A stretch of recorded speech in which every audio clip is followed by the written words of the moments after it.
Do do do do do do do do.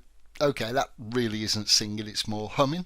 Anyway, Mission Mundane, or I Can't Not Look.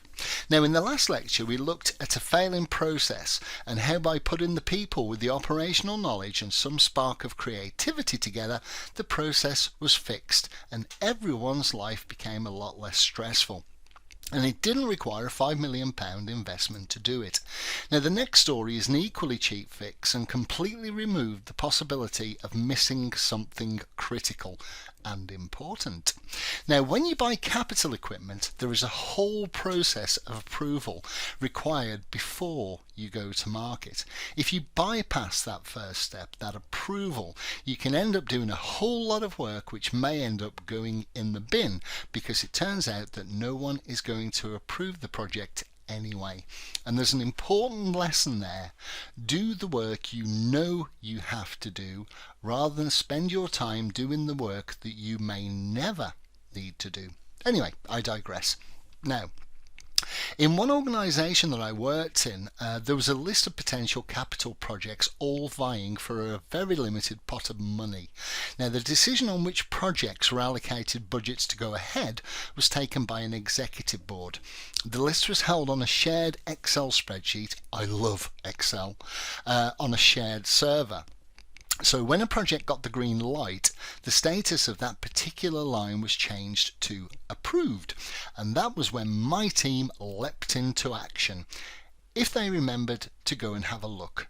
So these approvals could happen at any time, but that requires some form of communication to say, hey, you have a green light, go do your thing. The problem was that sometimes people would remember to do this and my team sprang into action, and sometimes they wouldn't. And we were sitting there doing other things all the time the clock had started ticking. Now, we had a solution.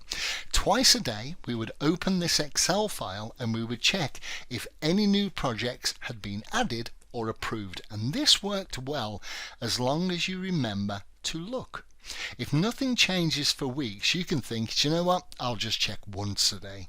And eventually this can become, I'll check every other day, and before you know where you are, you've stopped checking altogether. Now, Nigel and I were talking about this very problem when he suggested it would be much more helpful if the exec board would just remember to ping us an email if there were any changes. An elegant solution. Then we would never miss one and we'd get busy immediately, giving us a better chance to deliver on time. Now, that's a great idea, but as great as people are, you cannot always depend on them to remember to send you an email. And let's be honest, not all board members are receptive to the little guy banging on their door and saying, will you please remember to send me an email when you've approved something? It could be very career limiting. Now, as I say, people aren't great at this, but do you know what does this kind of thing really well? Computers. They never forget. They never get distracted by something else that they have to do, or by someone walking into their office, or by cream cakes. That could just be me. They never have to go to a meeting. They never have to leave early to pick the kids up. Computers are great at this kind of thing. So, I said at the start of this section that the one thing that people are great at is being creative. Now, I'm a firm believer that if something can be automated, you automate it. Computers are better than humans at this kind of things. They're faster, they're more reliable, and they're cheaper. To create a team of superstar performers, you must get computers doing computery stuff, which is a word, and free your people so that they can do what only they can. Now, I have a background in programming. Actually, I have a background in an awful lot of things. Not because I'm particularly clever, but I am particularly lazy. And I discovered long ago that investing a little time now to teach a computer to do something that I was doing would make my life a whole lot easier. And this was one of those times. I asked Nigel to show me the file, which he duly opened. I asked what it was that he looked at to determine if we had the call to action, and he said He made a note of how many lines there were, which he kept on a post-it note on his monitor stand, and if it increased, he knew that something had been added. He also counted how many lines had the status of approved, which he also kept on a post-it note, and if that number increased, something new had been approved. It was manual, but it was effective. Now, Excel gets a bad rap. You can't run a business off a spreadsheet. I've been told that so many times, and I normally answer, well, that depends on the spreadsheet. Now, Excel, in fact, the whole Office suite are incredibly powerful. They are great as standalone applications, but when you learn that you can have the individual elements talk to each other and do stuff all by themselves, it comes into its own. Now, a lot of users are quite happy to add columns of numbers, generate reports, put together presentations and send emails, but if you can describe those processes using logic and maths, the computery stuff, the Office suite can do all of that work for you. And the two best bits, almost every business in the world already has them, and it's so easy to learn how to make them work for you. Now, if you do have an interest in this, check out my Excel range of courses. There's a special discount offer at the end of this course. Could be the best investment you ever make. That's my sales pitch over. Okay, so back to Nigel. Using a bit of VBA, Visual Basic for Applications, the language that enables all of the Office applications to talk to each other, we set about automating the process. Now, the mechanics of this are covered in that VBA course, Excel Essentials, Level 3 VBA, or the complete Excel course. Okay, sales pitch over again. Here's what we did.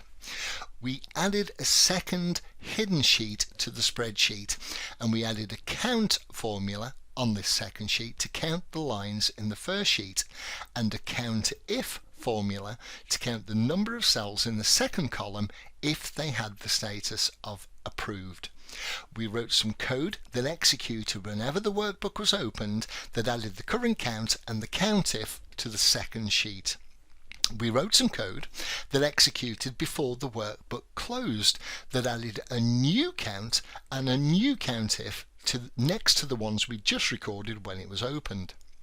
We wrote some code, a logical test, to say that if the first count matched the second count and the first count if matched the second count if, that is, when we open the file we had X number of lines, and when we close the file we have exactly the same number of lines, and when we open the file we had X number of approved lines and we still had the same number of approved lines, just go ahead and close the file.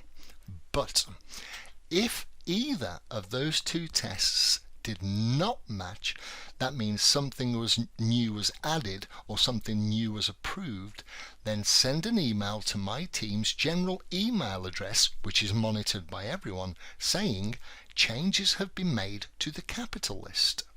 Now, those important people on the exec board never had to remember to email us again, as technology, very simple existing technology, would do that for them without them having to do a thing. We didn't even spend any money because we already had everything we needed. It just 15 minutes and a bit of code. We always read our emails, so there was no chance that we could ever miss one again. And once you show someone that something like this is possible, there's a paradigm shift. And that's what I want to achieve. I love it when we get to this point that people are saying, wow, if it can do that, can it do this? And the answer is usually yes. And that's when the snowball starts to roll. Okay, I'll see you in the next lecture.